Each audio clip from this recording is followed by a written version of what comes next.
There we go. Happy Sunday. Nice to see everybody. I say we start on our backs today. Been too long since we've started on our backs, so let's do that. Patrick, I'm here, but you can't see me. Well, that's fair. So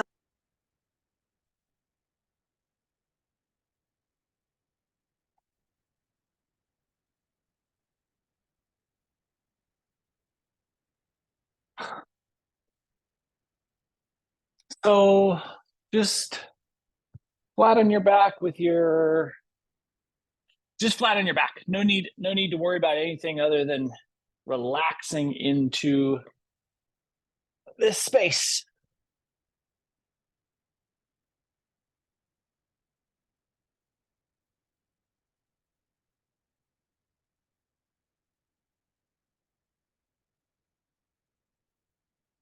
And just taking some nice full deep breaths here.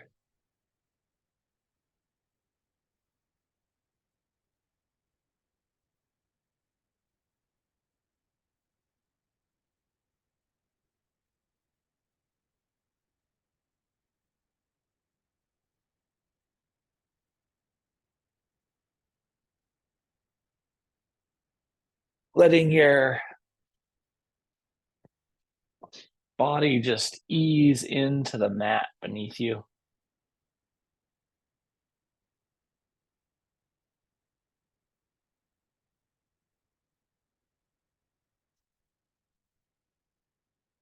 And just ah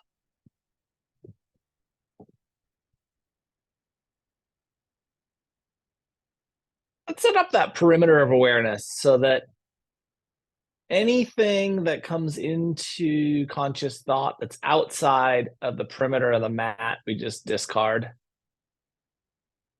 with the acknowledgement that we can come back to it after practice.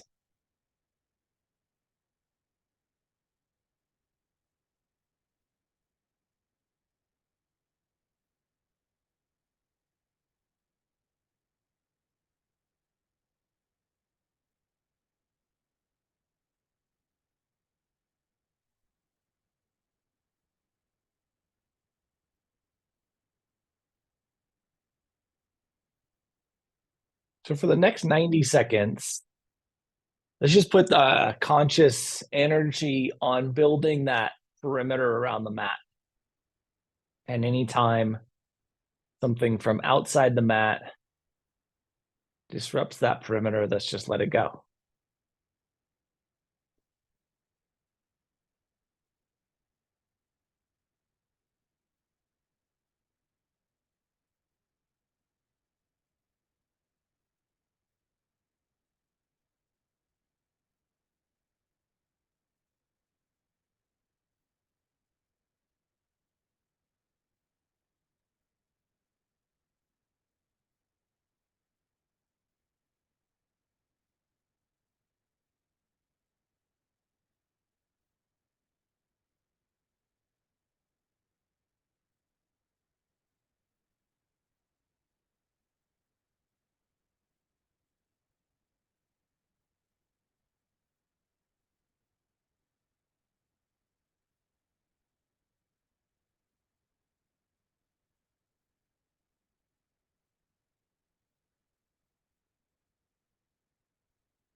And with your next inhale, let's bring our knees into a bent position, kneecaps point towards the ceiling.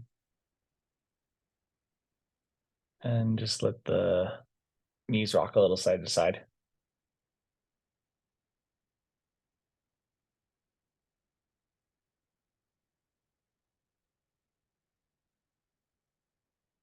And then next time the knees travel to one side or the other, whatever side feels most appropriate, let's let them land there for a moment. And then we'll just roll onto that side.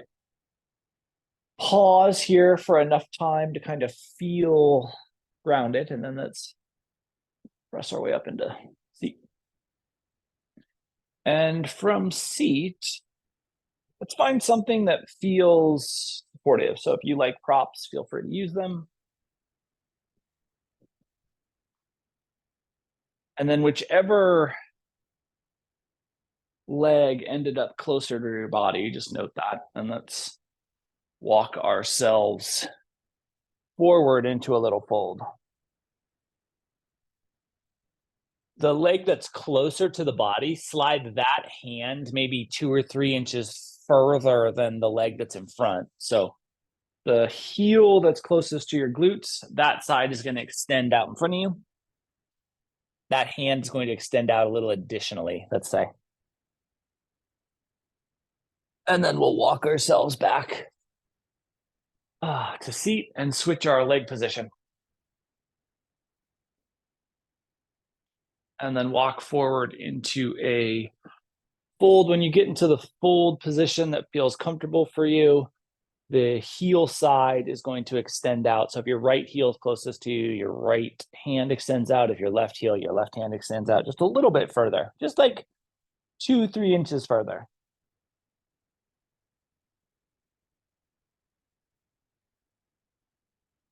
And then we'll walk ourselves back into seat. Inhale and lift the chin towards the ceiling. Feel that base of the throat energy. And take a couple of rounds of breath here.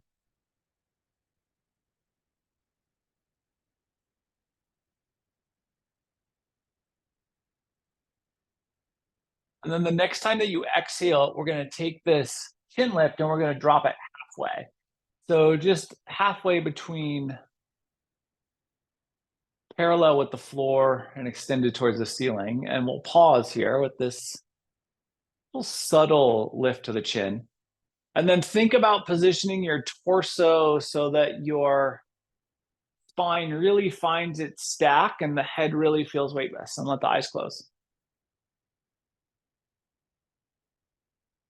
And really try to appreciate how the geometry of the torso can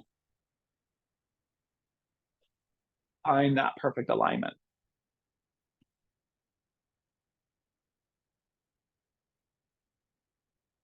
Let's give ourselves just 20 seconds here.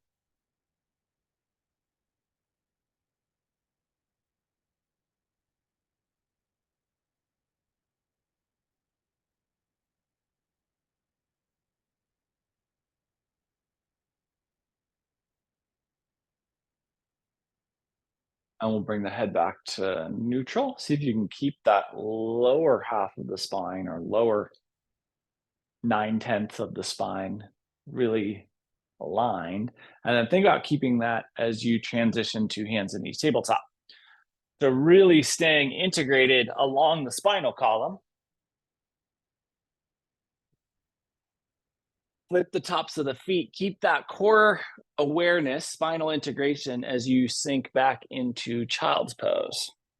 And that may mean that your head doesn't sink and your torso doesn't sink as far as you can. If it feels good, feel free to allow kind of a more natural version of child's pose. But if you really keep that spine neutral and integrated, we likely have a little torso lift.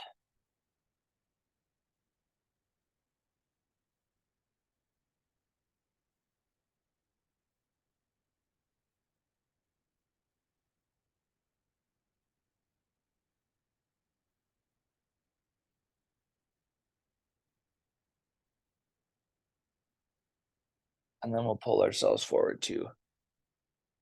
hands and knees tabletop. From hands and knees tabletop, let's drop right let's drop onto our right forearm with the right hand pointing towards the left side of your mat. So palm can be down here. It's like a twist. Really think about finding that balance point of the right elbow being just below the right shoulder and then the right fingertips pointing. And then we're just going to walk our left hand straight out in front of us and then start to sink back into the hips.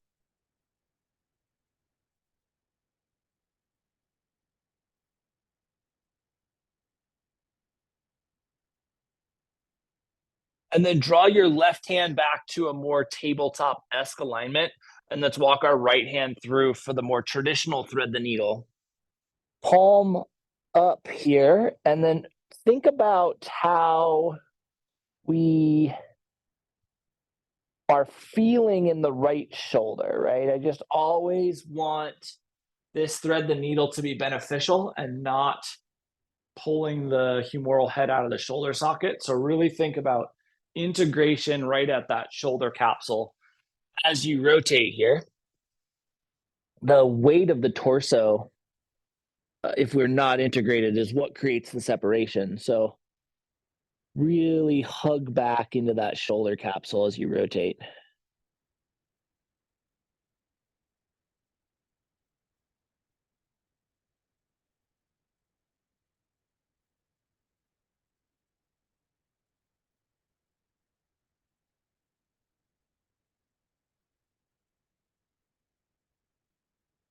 And then we'll press into the left hand, unwind that shape, flip the tops of the feet and sink back into child's pose, settling back into anything that feels supportive and natural here. Really thinking about a natural landing, being balanced across the hips.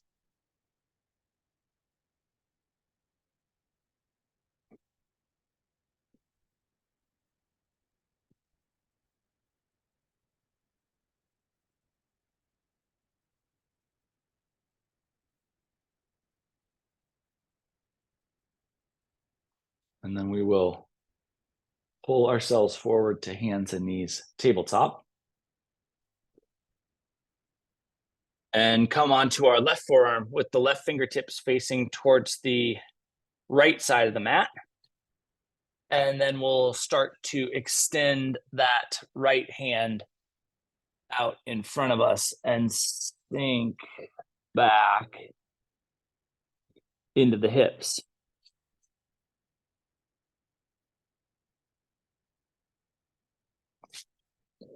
Really combining lateral and medial expansion here. So this is the lateral expansion.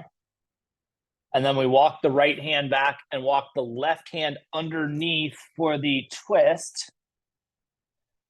And this is the medial expansion in that it is a rotation of the spinal column itself, right? So we're really thinking about that rotation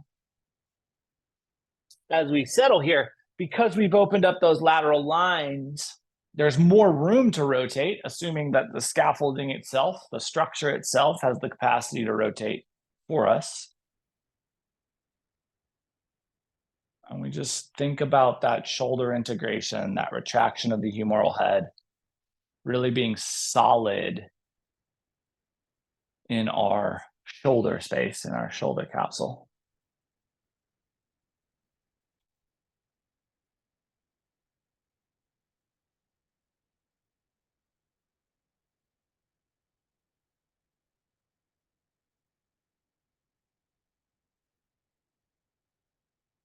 And then when you feel balance left to right, let's pull that left arm back out. We'll come to hands and knees tabletop.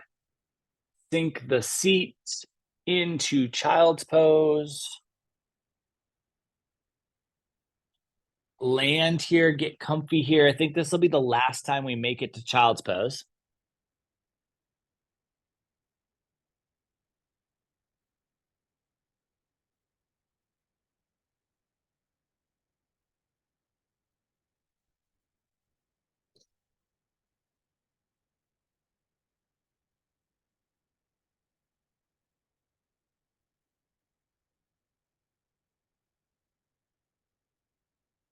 So there were these twins who were born in this hospital. And after the twins were born, there was a really tragic accident. Someone in the hospital made a mistake.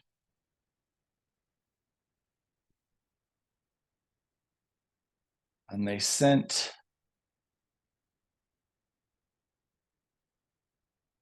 this baby's sister home in the wrong family.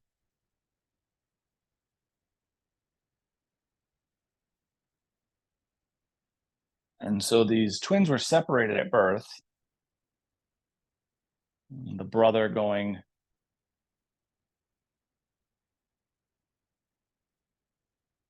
home with its biological parents, and the sister disappearing through incompetence of the hospital into someone else's life. When you're ready, let's pull ourselves forward to hands and knees tabletop. From hands and knees tabletop, curl your toes, lift your seat, roll back into down dog. Get that big, deep expression of space. This is going to be as active as we get today. So if there's any residual movement you want to get out, let's let it out. And then when it feels appropriate, we'll come back down to hands and knees and extend our legs out in front of us. As we extend those legs out in front of us, before we get further, let's make sure we have our sphere and our blanket / towel handy. And we'll just set those to the side. And then take a nice generous bend to your knees. So feel like you can easily get your arms underneath your legs. If you can wrap around the wrist or the opposite elbows, let's do that. And then let's bring ourselves into a forward fold.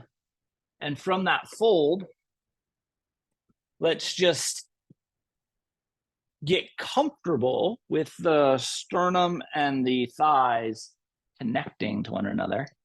And then maybe we start to extend those legs out in front of us if we can do so without breaking the connection.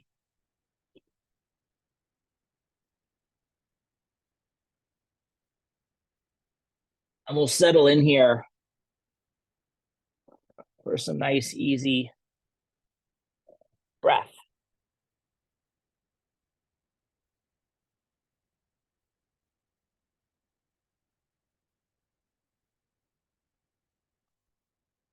And so this male half of the twin pair grows up in this family of scientists. Both his mom and his dad are scientists. And they, of course, emphasize scientific philosophy and principles and the importance of school throughout the entirety of his youth. And he grows up to be a remarkably intellectual man.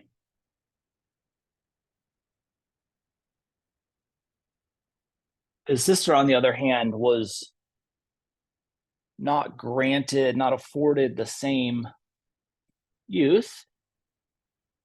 She ended up kind of being shuffled around from home to home until she eventually ended up on the doorsteps of a monastery. She was raised by the monks.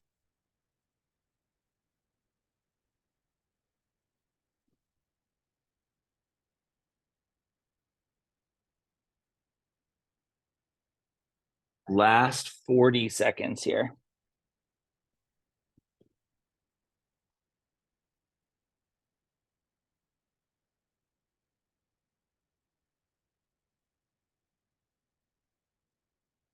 And the monastery that she ended up had this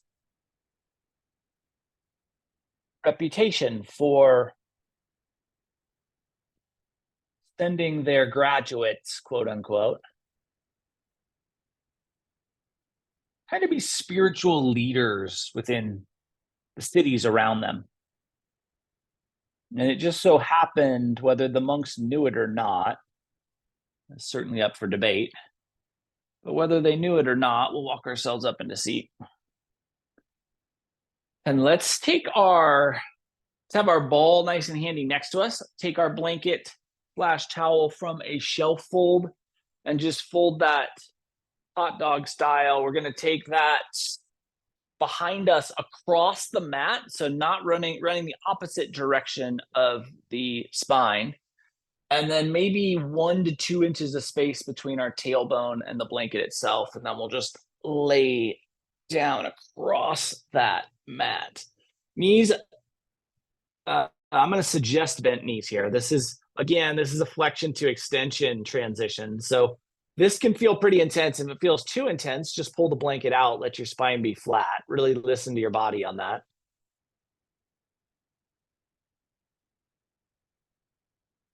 And so whether the monks knew it or not, they sent the sister to the same city that her brother resided in. And over the course of the next decade, the two twins grew in prominence in their city, both taking incredibly different paths.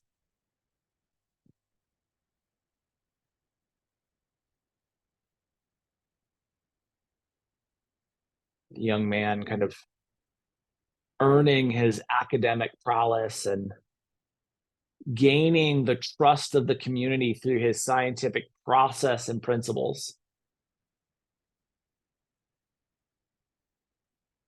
And the young woman becoming the most prominent sage in the community.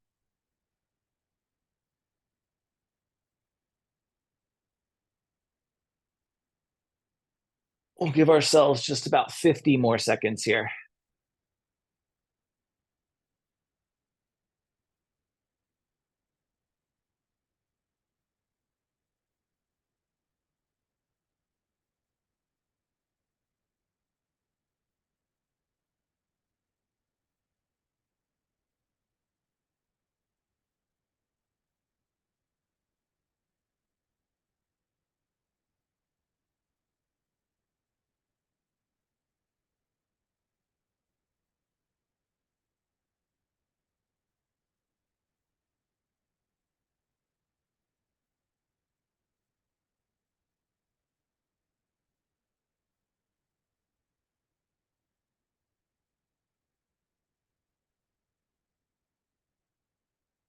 And as it feels appropriate, let's lift ourselves into bridge, and we will slide that blanket or towel out from underneath us, and we'll come in contact with our ball. Let's extend our right leg down the mat, and then place your ball right in the hip crease on the left side. And we're going to want to capture that. So right knee coming in towards the torso, right ball kind of pressurizing there. And then hands come onto the shin or hamstring or on that lateral edge of the thigh. And then just give yourself a nice little squeeze. So the ball doesn't have to be like tucked into the hip crease here. We're just using it as space. So pressing against the belly, pressing against the psoas, pressing against the abs or obliques, whatever feels best for you. And we're just using that ball as a little bit of additional pressure and space.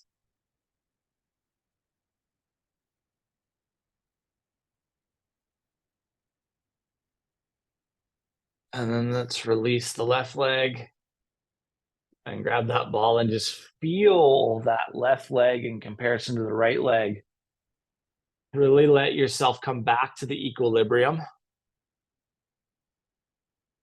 And then we'll bend the right knee, tuck that ball into that right hip crease and pull the thigh forward. capturing that leg. And again, the ball is not,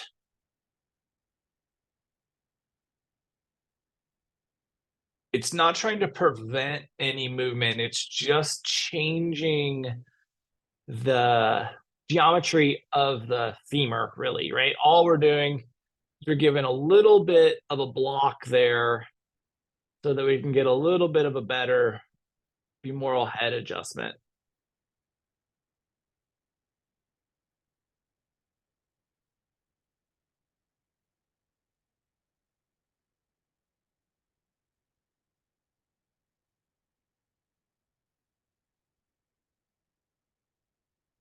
Remember to fully breathe.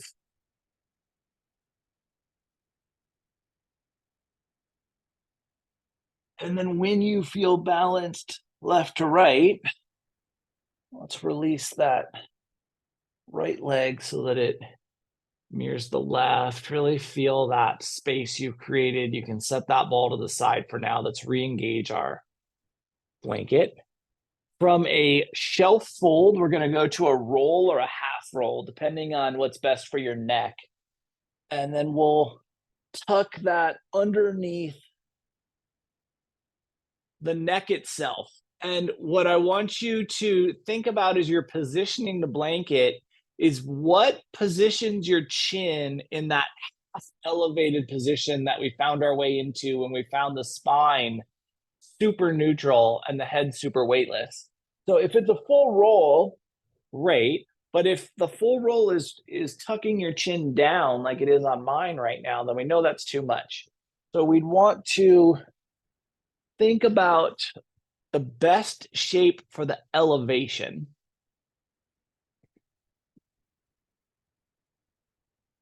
And then if you can easily access your ball, let's grab that. I screwed that up. So don't ruin the neck position. But if you can easily access your ball, let's take that underneath the left glute and just find a spot that feels a little tender under the left glute. And then we're going to turn our head towards the right. If you don't have the ball, don't worry about it. Just turn your head towards the right. Make sure that you think about the positioning of the blanket so that it gets that subtle little lift to the chin, and keep that into the rotation. It almost should feel as if there's just the slightest little bit of traction pulling the neck into length as you rotate. That's what we're looking for.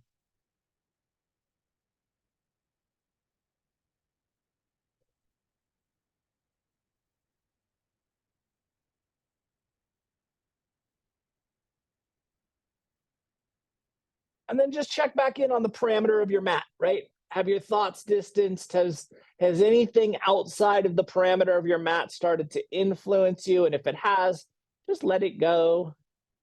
With the awareness, you can come back to it when practice is over.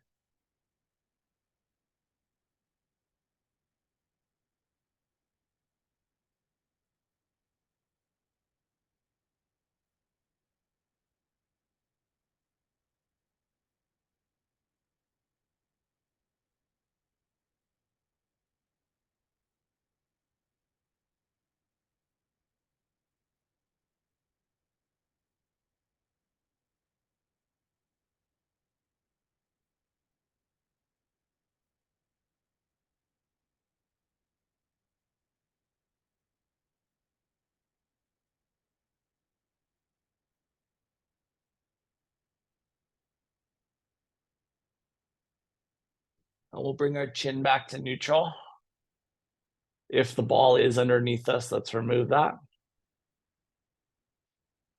Let the knees come to a bent position and let the bottoms of the feet come together and the knees fall out wide. And we just settle in here.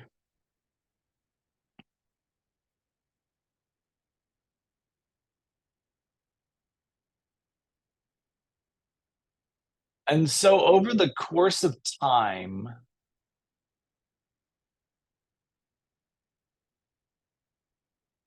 these two individuals really become the go-to problem solvers for the community. They have their own application, their own practices. the woman with her wisdom and intelligence, guiding the community through more whimsical spiritual ways. And her brother,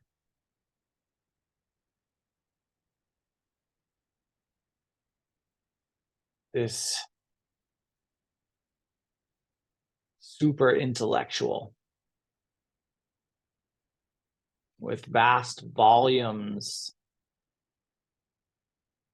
of information and educational resources. And for many years, they're able to solve any problem that falls upon this community.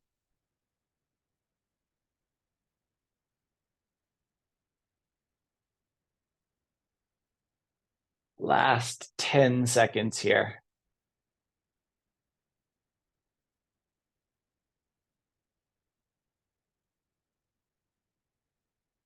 And we'll bring our knees back to neutral.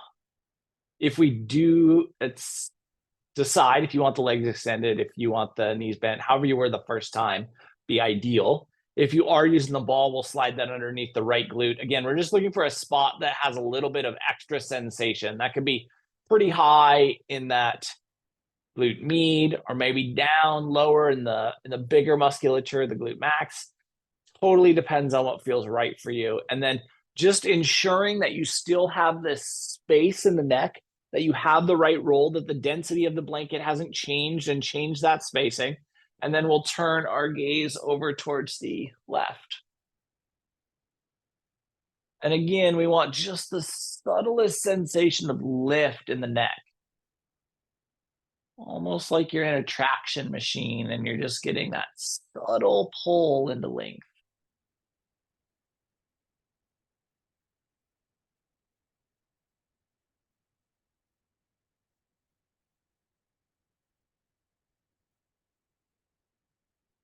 Most of the time, the problems that these two siblings work on, keep in mind, they don't know they're siblings, but most of the time, the problems that these two siblings work on are not related at all. They don't have any crossover. The two know of each other, but they don't really interact. It's because when someone has a spiritual problem, they go to the sister, and when someone has a scientific problem, they go to the brother.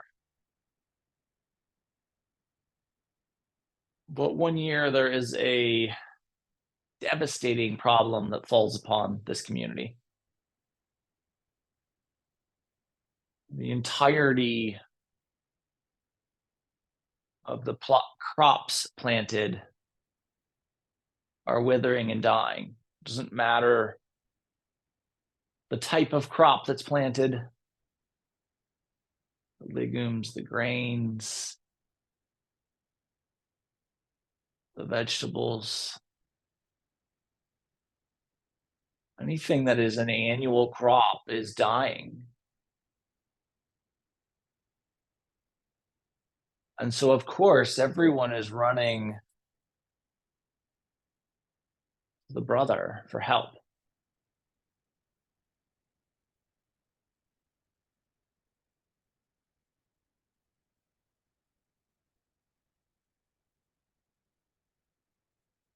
Last 15 seconds here on side 2.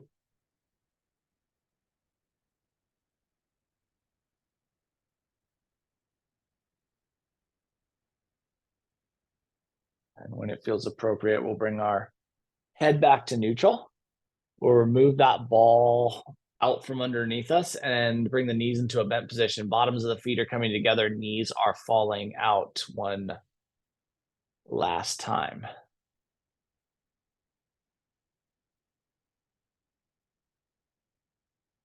Think in, check in on the neck. Make sure that you have the right density for that lift, the right arch in the middle of the neck.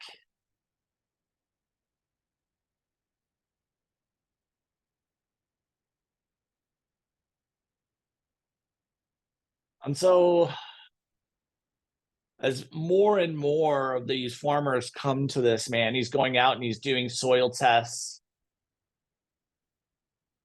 and he's running checks on nutrient imbalances and bacteria and fungal potential infections, and nothing seems to be the appropriate solution. He's going through textbook after textbook after textbook, searching for something, for anything that could cause this much devastation. And he's coming up empty-handed time after time.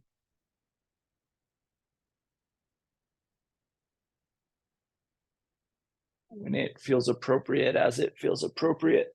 Let's bring our knees back to neutral so the kneecaps can point towards the ceiling. We'll take that blanket out from underneath us. Let your head come back down to the mat and just let your head kind of rock and explore here. Like you are trying to find and appreciate the room you've created in your neck.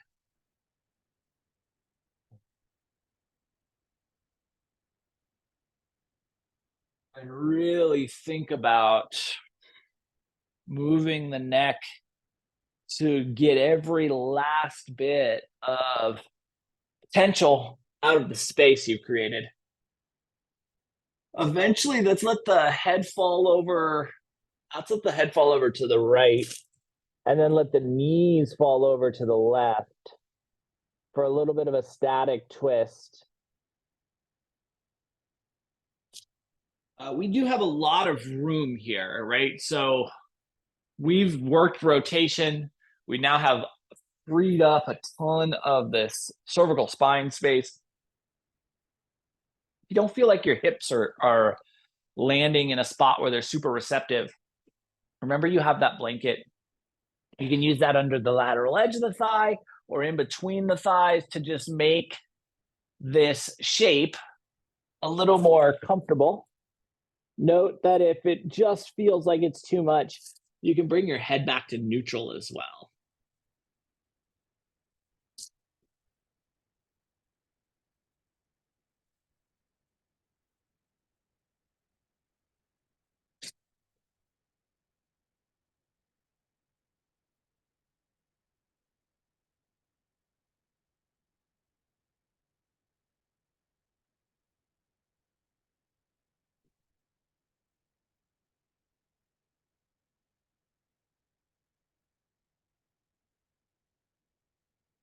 As you settle here, this is going to be a little bit of a longer static twist.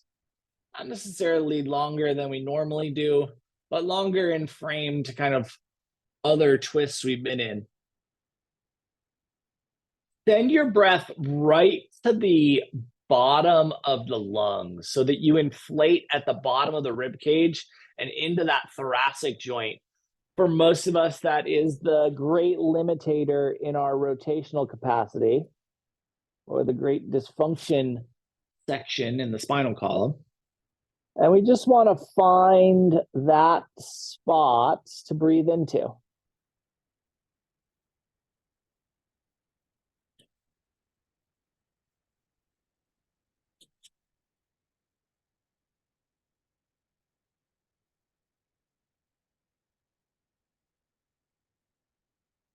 And so the people of the community are growing more and more desperate.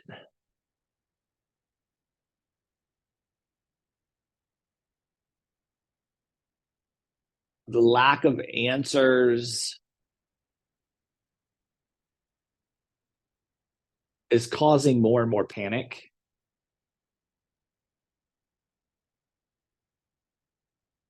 And as more and more people panic,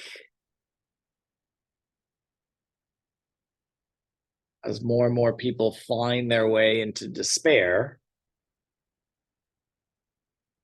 more and more people suffering from this problem of wilting crops start to make their way over to the sage. And she starts hearing experience after experience of this problem.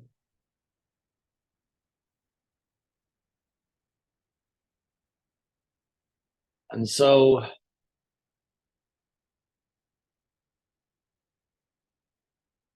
kind of out of her normal realm, she goes out and she finds herself in these fields and she touches the soil and she touches the withering plants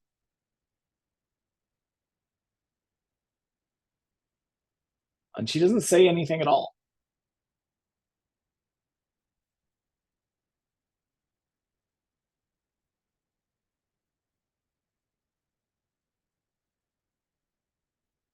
Last 20 seconds here on this first side.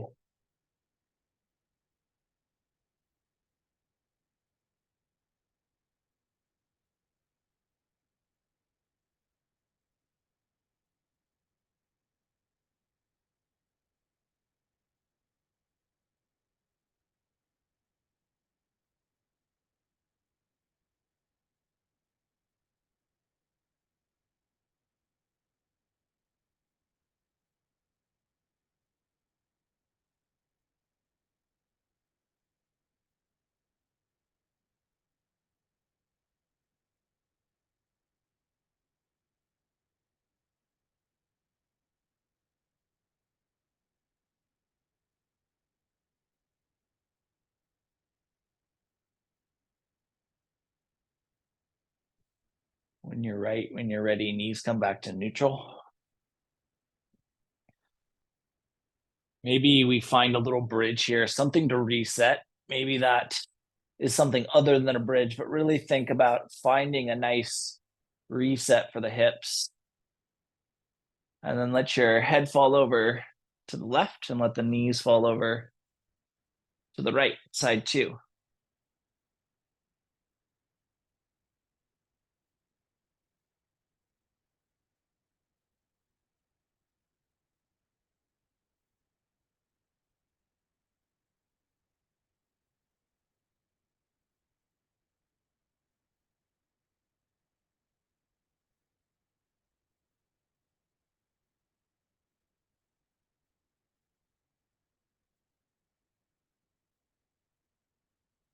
There are some days where this woman will just go sit in these empty fields, these fields of wilting plants.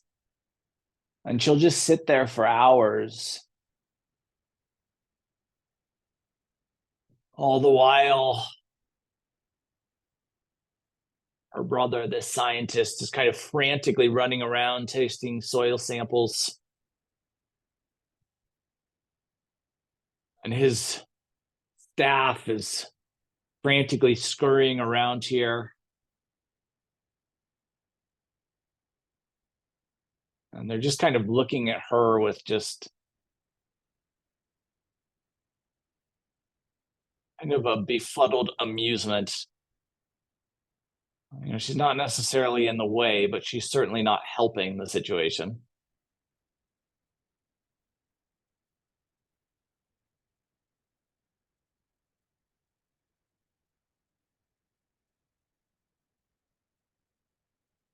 All the while, the tension within the community is rising further than it's ever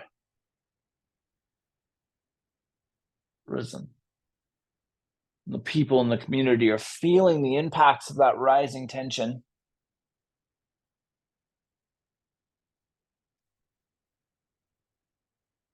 And the fear of starvation is growing, and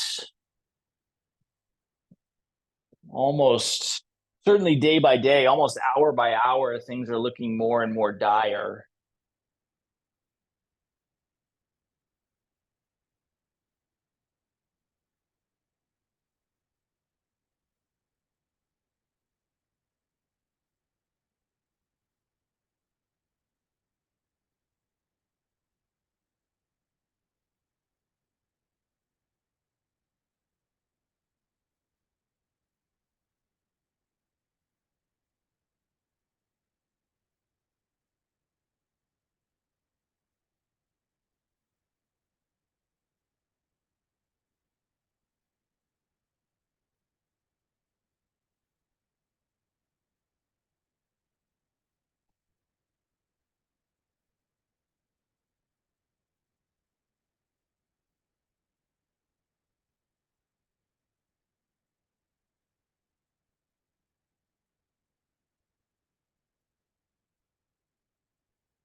Last 30 seconds on this second side.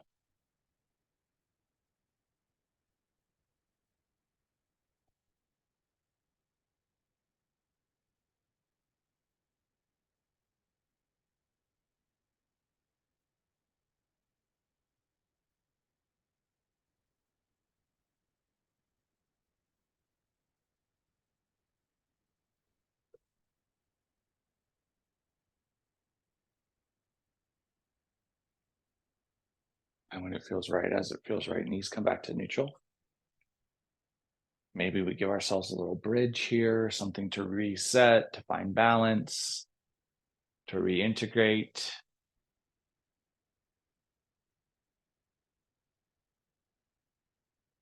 And then when you feel right, when you feel ready, let's find our way into a shape where we can appreciate some stillness, maybe offering any last adjustments wanted or needed before we're ready for that. And then eventually, really just finding our way into that stillness.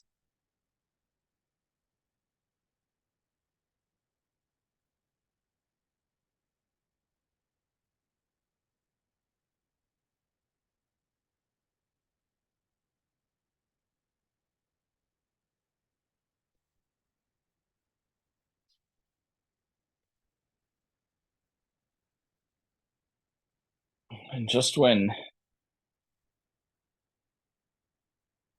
everything seemed to be at the worst it could possibly be,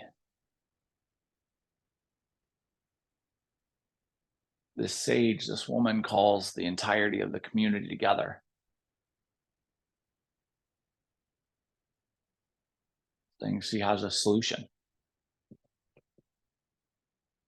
Your version of Shavasana when you feel most ready.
And so the community comes together, and they're all kind of divided up into these factions. And one faction thinks that the problem is they got bad seeds. Another problem thinks that the land has been poisoned. Another problem thinks it's bacteria. Another fraction thinks faction thinks that it is the fungi. And she sits everybody down, calms everybody down, and she says, no, it's none of that. The problem is within the hearts of the members of the community. And everybody kind of gasps as she says that. She says, you've all forgotten that the land, our land, is just a representation, a mirror of the people that live here. And there's so much strife, battles going on in the community. The energy's all wrong. We'll start to bring our movement to our fingers and our toes.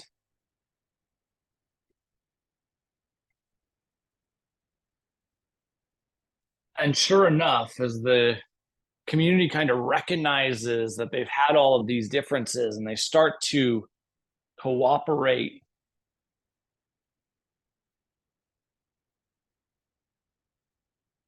the seeds that are planted start to grow, moving into our wrists and our ankles, into our elbows and our knees, up into our shoulders and our hips, into our neck and our head. Eventually, the entirety of the body will move, and we'll utilize that movement to transition from the shapes we are in. We're turning ourselves into a seat. And in that seated space, we'll find a way to get our spine tall and our breath fluid and let our eyes close.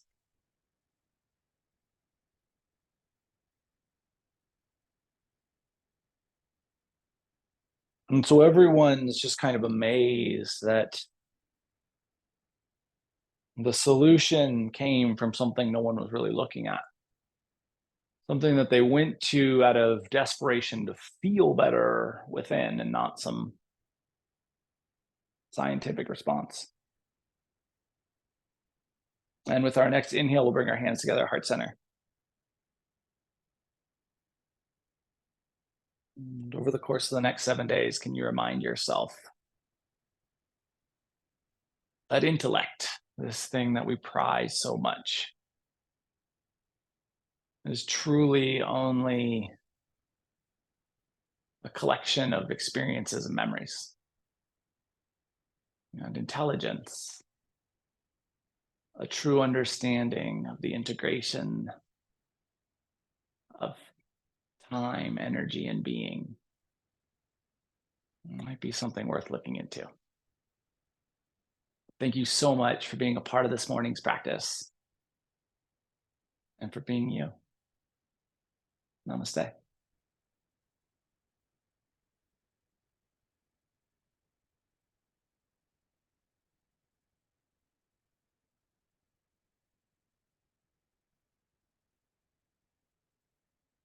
Happy Sunday, guys. Appreciate the heck out of you being here. Love the heck out of you. I'll be back tomorrow night if you want to move, and we'll do this again next Sunday. Have a beautiful week if I don't see you tomorrow. And if I do see you tomorrow, have a beautiful day. Wow. Love you guys.